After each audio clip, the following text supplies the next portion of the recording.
Bonjour les michtos, j'espère que vous allez super bien aujourd'hui. Aujourd'hui je viens vous parler de séries, donc je suis super contente. On va parler plus particulièrement de séries que l'on peut trouver sur Netflix. Ces temps-ci, avec toutes mes occupations, j'ai pas eu le temps forcément de dénicher les meilleures séries qu'on pouvait trouver sur le net, mais du coup je me suis un petit peu perdue sur Netflix. C'est vrai que ça fait environ 5 mois que je prépare cette vidéo parce que je veux pas vous parler de séries où il y a que 7 épisodes ou des séries qui m'ont pas forcément marqué. Donc il y aura des séries que j'ai beaucoup aimées, pas du tout et un petit peu, donc au moins vous allez pouvoir piocher dans un petit peu tout. Je vais vraiment essayer d'aller assez vite et pas trop développer parce que je sais que c'est pas forcément le trip de tout le monde d'entendre parler pendant 15 minutes d'une série que l'on n'a pas vue. Donc voilà, j'espère que la vidéo va vous plaire, c'est parti.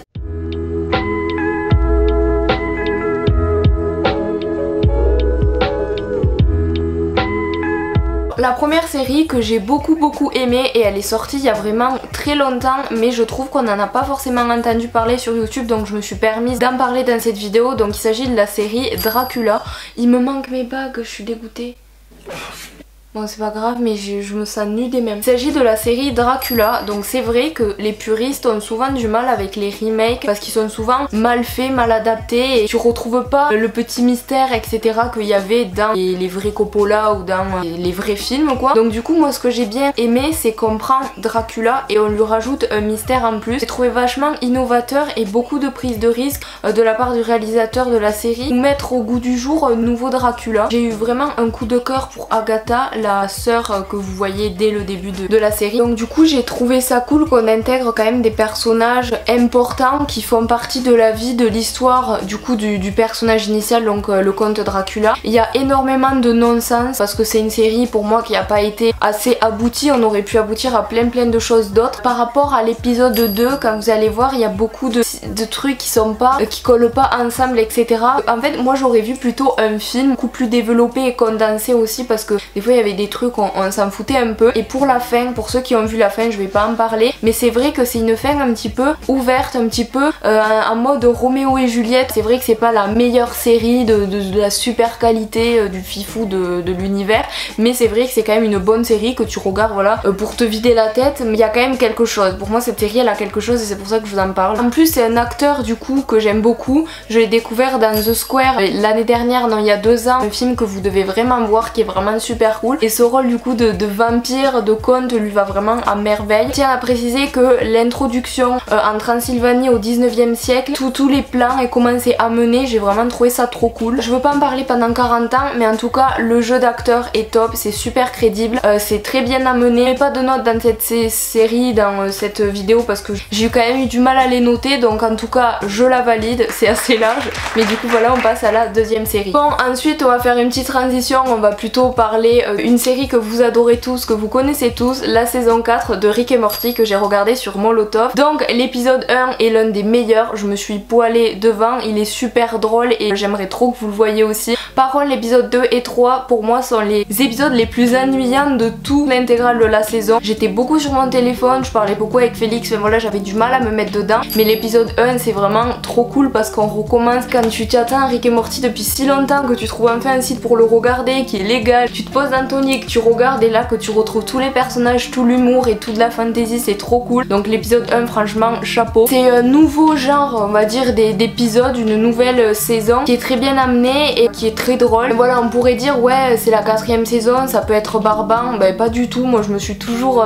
autant marrée. Donc c'est vrai que c'est pas forcément une série super écrite et de réflexion, il y a vraiment des vannes qui sont vraiment trop cool donc voilà. En tout cas la pause de cette saison, enfin l'attente de cette nouvelle saison c'était vraiment super long. Je vous en parle très tard parce que j'avais pas envie forcément de vous faire une vidéo que sur Rick et Morty parce que j'aurais pas forcément beaucoup de choses à dire. Si la personne qui m'a prêté son code Molotov passe par là, ben du coup merci parce que du coup on a pu regarder ça en toute légalité. Maintenant on va passer du coup à la 3e série, c'est parti. Du coup la 3e série c'est la série V-Wars, donc je sais pas si vous connaissez, j'en ai entendu parler du coup via Netflix parce qu'ils le mettaient vachement en avant et la seule raison pour laquelle j'ai cliqué, enfin les deux seules raisons c'est parce qu'il s'agit de vampires et il y a Yann Sommer-Haller, un acteur que j'aime beaucoup. Je vais pas parler de son charme mais aussi de son jeu d'acteur que je trouve vraiment fou. Je trouve qu'il a rien à voir, rien à faire dans cette série qui est pour moi une sorte de Vampire Diaries teen là, je sais pas, enfin déjà que Vampire Diaries c'est vraiment le summum de l'adolescence même si j'adore cette série, mais je l'ai trouvé vachement nul. Au début ça peut être pas mal parce qu'on met en place une sorte de virus, de quelque chose qui se propage, qui fait peur aux gens, je ne parle pas du coronavirus. Ça aurait pu être cool mais c'est parti en couille, je pense qu'il y a eu trop d'épisodes, trop de personnages et à un moment je crois que j'ai lâché. Je sais même plus si j'ai fini la saison, je me rappelle même pas. Pour moi dans cette série il y a trop de silence et pas assez d'action, les personnages ne sont pas assez développés. Pour les gens qui critiquent toujours les séries de vampires, qui disent que c'est pas crédible que nanana, alors là ils vont pouvoir continuer de critiquer parce que du coup là ça serait leur donner raison de sortir cette série. Si cette série avait été, désolé je me répète, 100% scientifique, parce qu'on parle quand même d'un homme, d'un rechercheur, d'un ingénieur qui peut savoir d'où vient le virus, comment on l'attrape, comment on est immunisé, etc. Sauf que là tu vois ça part en couille, ça part un truc un peu d'adolescent avec des scènes de sexe, avec des scènes de romance, alors que si ça avait été une série, vous savez, on parle de molécules, on parle de maths, on parle de trucs, ça aurait pu être cool, mais au final ils ont essayé de donner aux gens ce qu'ils veulent voir plutôt que de prendre des risques, c'est dommage par rapport à ça. Je finirai sur le fait qu'il y avait beaucoup trop d'actions prévisibles, on avait du mal à se laisser porter, à se laisser surprendre et en fait tu pouvais tout imaginer par avance. C'est une série qui aurait pu avoir du potentiel mais que je vous conseille malheureusement pas. C'est encore une série de vampires qui voilà, qui va pas casser trois pattes à un canard et du coup qui va pas ravir les gens qui par exemple aiment bien Dracula, ou toutes ces histoires de contes, de voilà, je sais plus comment elle s'appelle, la femme qui tuait ses servantes pour s'étaler le sang sur sa peau pour qu'elle soit jeune, je sais plus comment elle s'appelle, mais bref, ça aurait pu être quelque chose ou d'historique ou de scientifique, mais du coup ils ont essayé de faire un truc un petit peu adolescent, donc du coup je valide pas et on passe du coup à l'avant-dernière série, il me semble. C'est parti. Alors l'avant-dernière série c'est une série allemande, donc c'est un peu pour ça que je l'ai regardée parce que c'est de mes origines et puis c'était déjà un rebelle, donc je me suis dit je clique. Donc c'est la série We Are the Wave, donc je pense que vous en avez entendu parler, mais je trouve qu'elle a pas fait assez de bruit, donc elle mérite pas non plus un Golden Globe ou un Oscar, mais c'est plutôt cool. C'est une série qui se laisse regarder, qui pousse un petit peu à la révolution mais qui est pleine de bons sentiments. Encore une fois c'est un truc vachement, je vais pas dire américanisé parce qu'en soi ça reste allemand et on retrouve, on va pas dire la culture, mais on retrouve je sais pas les grosses chaussures, les tags un petit peu anti-Hitler. En Allemagne tout le monde est super grand etc. Ça change un petit peu des Brenda avec un journal intime d'Allemann et un mec qui est super musclé et qui, enfin je sais pas, les trucs américains quoi. J'attendais quand même vachement mieux de cette série, mais c'est vrai qu'on peut vite s'y identifier parce que voilà, il y a toujours un personnage un peu geek, un peu gros, un peu moche, une fille qui est super riche mais qui veut pas trop être riche et qui du coup achète plus de marques. Enfin il y a quand même une prise de conscience parce qu'on voit l'évolution des personnages et on a envie de faire partie de cette bande et aussi de faire des trucs un petit peu révolutionnaires. Voilà, en gros c'est pas des bandits mais c'est juste des jeunes voilà qui essayent d'améliorer le monde dans lequel ils vivent et je trouve ça cool. C'est vrai que cette série elle pousse à la révolte, voilà, elle est anti-capitalisme, elle montre les sociétés qui se font de l'argent sur notre dos aujourd'hui, tout ce qui est pas cool du monde d'aujourd'hui etc. Voilà, les entreprises et tout ça. Il y a beaucoup de scènes cucu, des scènes voilà, ça fait série pour ados etc.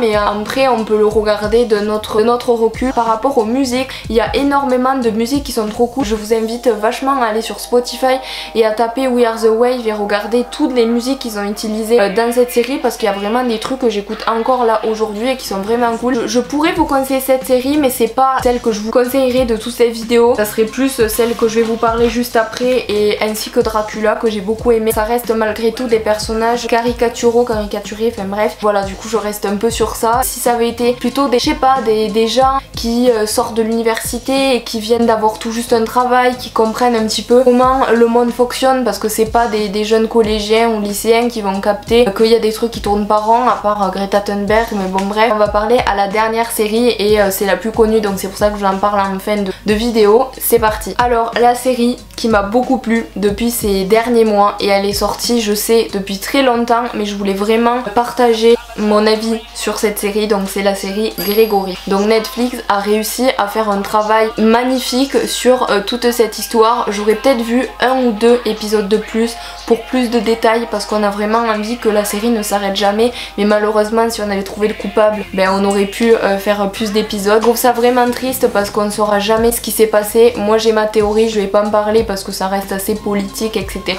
Mais Bernard Laroche, j'espère que tu pourrais bien dans ta tombe. Je trouve ça malheureux parce que toutes les personnes qui savent la vérité, Lévineman, etc., qui ne parlent plus, qui s'expriment plus à la presse aujourd'hui, je suis sûre qu'il y a quelqu'un qui est encore vivant, qui connaît la vérité, et malheureusement ils meurent tous à petit feu, et je trouve ça vachement désolant parce qu'on ne saura jamais ce qui s'est passé à ce pauvre Grégory. Donc oui, je sais qu'on entend parler de Grégory, qu'il y a plein d'enfants, ça arrive tous les jours, mais malheureusement pourquoi on entend parler, c'est parce qu'il y a eu des erreurs judiciaires monumentales. Comment il s'appelle lui là, qui est relou, l'avocat, il a écrit le livre truc de la justice, mais comment il s'appelle, l'avocat qui est vraiment une grosse brêle, qui un jour, Muriel, elle dit oui, c'est mon oncle qui a tué Grégory, il l'amène au cabinet d'avocat et lui il dit oui bah c'est le week-end, c'est vendredi soir, vous revenez lundi. Donc la gamine elle a dû se faire trucider la gueule tout le week-end d'avoir avoué, elle est retournée chez elle et après elle a démenti, elle a dit bah finalement l'accusation que j'ai portée est fausse, enfin c'est ouf. Du coup cette série elle porte sur l'histoire du Grégory, c'est un très bel hommage,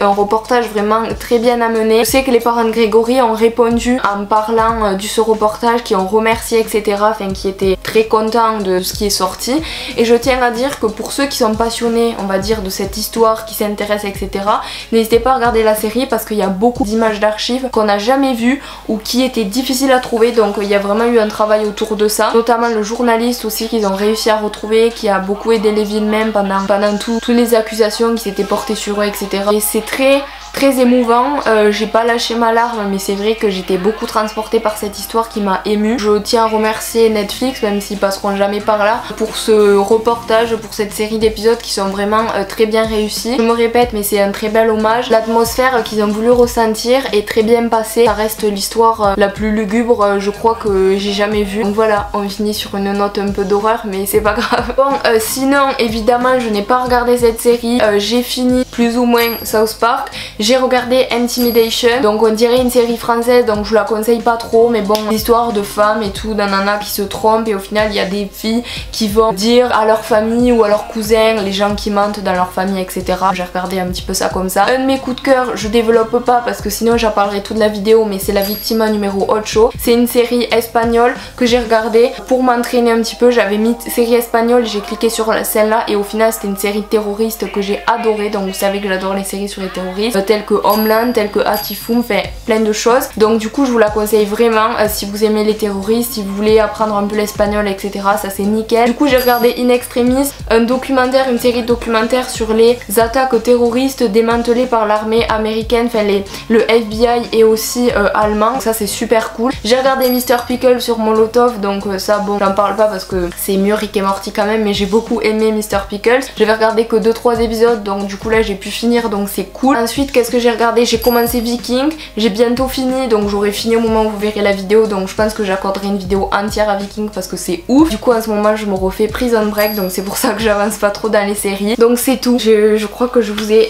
parlé de tout, donc j'espère que la vidéo a pas été trop longue, j'espère de tout cœur qu'elle vous aura plu et que vous avez passé un bon moment. Si vous en avez pas assez aujourd'hui de voir ma tête, ma chaîne d'ASMR et ma chaîne de vlog sont en description comme d'habitude. N'hésitez pas à aller voir ma dernière vidéo aussi, ce serait sympa. D'ici mercredi prochain 16h, prenez soin de vous, lâchez un like, ça fait toujours plaisir. Je vous aime très très fort, merci d'être là, on est toujours plus nombreux donc ça fait plaisir. Je vous aime très fort, j'embrasse très très fort et je vous retrouve du coup mercredi prochain à 16h pour une nouvelle vidéo. Bye.